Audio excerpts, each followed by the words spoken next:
The Cupra Leon is a different sort of hot hatch. It's very different in the case of the PHEV E-Hybrid version. It's an unusual confection, but it does deserve serious consideration from anyone prioritising performance with efficiency and wanting something just a little different in the segment. This Cupra may have a socially responsible powertrain, but it still wants to be a hot hatch like other more conventional Cupra Leons.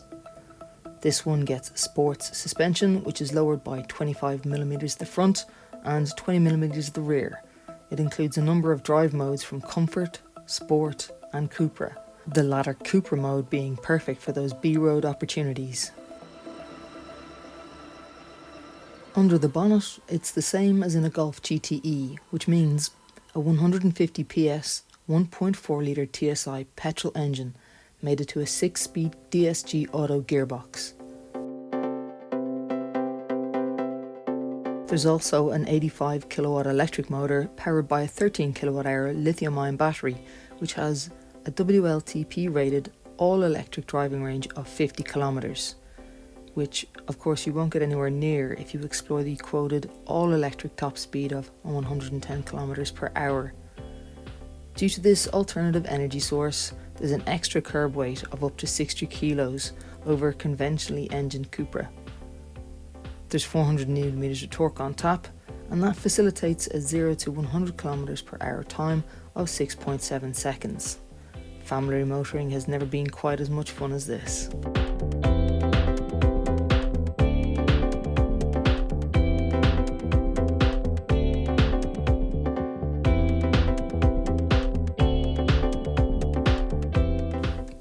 On the inside, you're treated to sports bucket seats, a leather-stitched Cupra steering wheel, and silver Cupra Sports pedals, and the copper colour theme continues, most notably with the trim around the prominent air vents and also the stitching on the door handles. Over the steering wheel, you also get a 10.25-inch interactive digital driver's display, which replaces the conventional binnacle dials.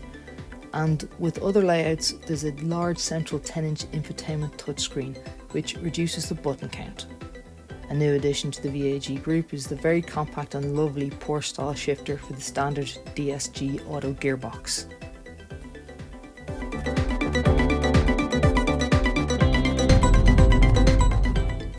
The digital instruments behind the steering wheel are very good, and they can be set up in a number of styles.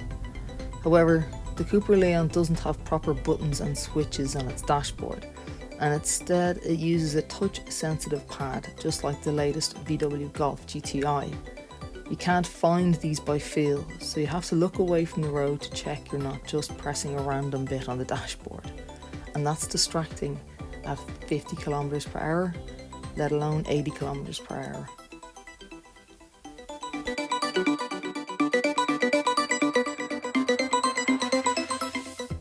The infotainment system includes the 10-inch touchscreen, DAB radio, and Apple CarPlay and Android Auto smartphone mirroring.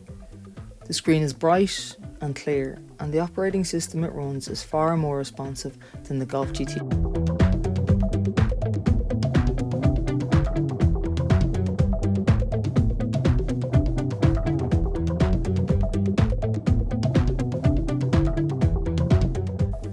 You also get a natural voice control function.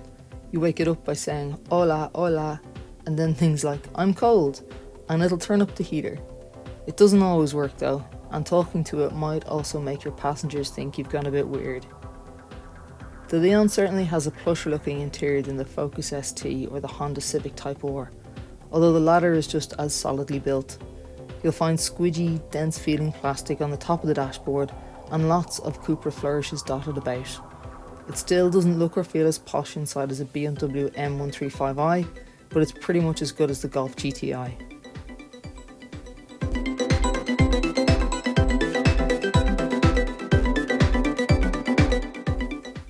In the back, it's a bit disappointing that the height of the central tunnel makes it tricky for middle seat passengers to be comfortably accommodated.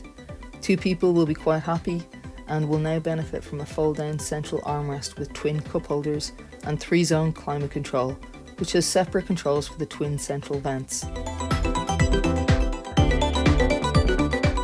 as usual with a PHEV, does have to accept a little less boot space. Here it falls from 380 litres in the normal Cupra layout to just 270 litres in this hatch model. It's 470 litres in the alternative estate. The combined range of the petrol and electric motor is around 600 kilometres, with the electrified version of this charging much quicker than a full EV.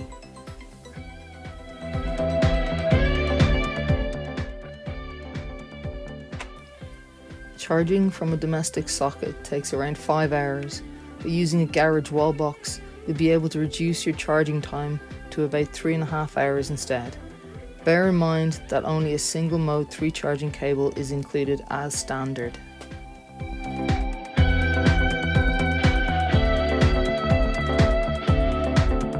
The 1.4 TSI E-Hybrid 300 is an entirely different proposition with an electric motor to add extra low-end thrust to the petrol engine. It's good news for flexibility, but it's still nothing as punchy as the 300 and the 310. It's only about a second faster than the regular Seat Leon, and it's miles off the pace of the key hot hatches at this price. That said, you have to balance this with the fact that it will officially take you 50 kilometers without burning a drop of fuel, using battery power alone, and that's something its rivals can't emulate.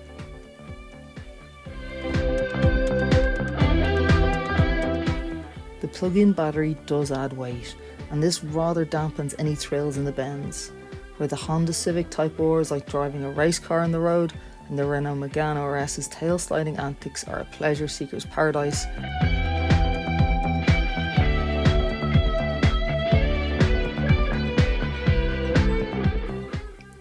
A hot hatchback should have instant and progressive brakes, but as the e-hybrid's regenerative system tries to recoup energy for the battery as you slow down, the brake pedals feel changes. They're good by the standards of an ordinary PHEV, just not quite reaching the standards of a hot hatchback.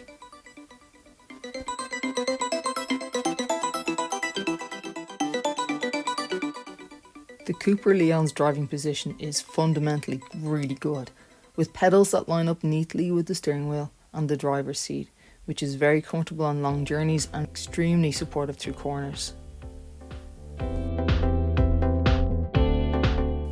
The Cupra Leon has reasonably thin windscreen pillars, so forward visibility is good, but its chunky rear pillars can make reversing trickier than some rivals.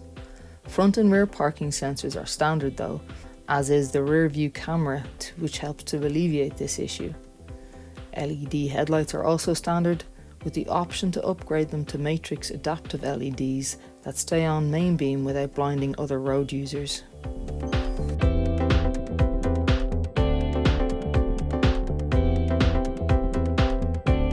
Apart from an extra charging flap on the near side front wing, there are no significant visual changes differentiating the e-hybrid variant from other Cupra Leons.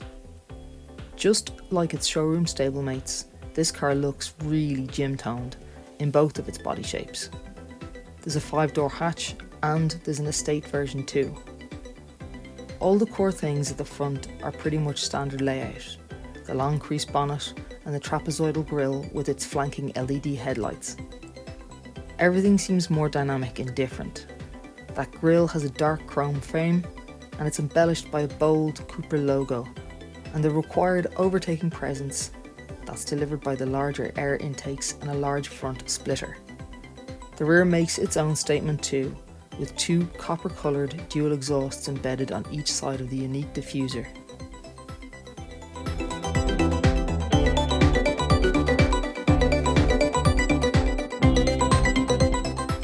Since Cupra arrived on the scene as the performance division of Seat back in 2018, the firm's model range has continued to grow, offering go faster versions with exclusive branding, logos and copper detailing.